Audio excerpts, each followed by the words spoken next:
Hello guys, இப்போ நாங்கள் எங்கே இருக்கோம்னு பார்த்தீங்கன்னா நம்ம ரோகிணி தேட்டரில் தான் இருக்கோம். ஸோ இன்னைக்கு வந்து கல்கி, அதாவது பாகுபலியில் நடித்தார்ல பிரபாஸ், அவருடைய படம் தான் இது. படத்துக்கு போனோம். படம் ஏதோ பரவாயில்ல மாதிரி இருந்துச்சு. உள்ளே போனதுமே கொஞ்சம் ஃபைட்டிங் சீன்ஸ் நமக்கு பிடிக்காது. ஒரு ஒரு ½ கிட்ட அதே வச்சு ஓட்டிட்டாங்க. சரி, அதுக்கப்புறம் பார்த்தீங்கன்னா பிரேக்கு. ஸோ நம்ம வந்துட்டு ஏதாவது ஆர்டர் பண்ணலான்னு வந்தோம். என்னோடய பாப்பா ஒரே குஷி, பெரியவ அது கீழே வருங்க, அவள் அப்படியே விளையாடிட்டு ஓடிட்டு ஆடிட்டு இருந்தா. சின்னவ வந்து எப்போவுமே வந்து அம்மா கையிலையும் அப்பா கையிலையும் அந்த மாதிரி யாருக்கிட்டையாவது இருப்பா, கீழவே இறங்க மாட்டா. அப்படி ஒரு கேரக்டர் அவ. அதுக்கப்புறம் பார்த்திங்கன்னா நம்ம என்ன ஆர்டர் பண்ணோம் அப்படின்னு பார்த்திங்கன்னா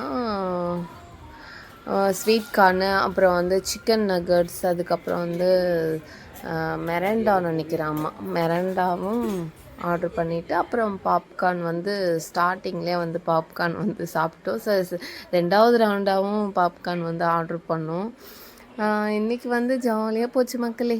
இன்றைக்கி வந்து தேட்டர் போயிட்டு ரொம்ப நாள் கழித்து வந்துட்டு அகோரி கலையரசன் வந்து எங்களுக்காக டைம் ஸ்பெண்ட் பண்ணி ரொம்பவே ஹாப்பியாக போச்சு. ஸோ படம் வந்து எந்த படம் போகிறதுன்னு தெரில, திடீர் பிளான்னு.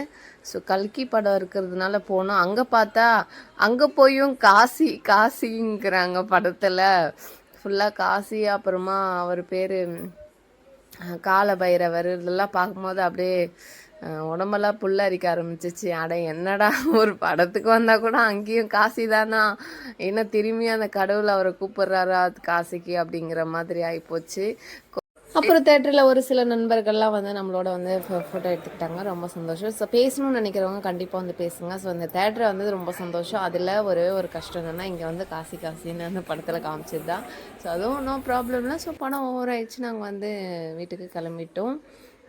இன்றைக்கி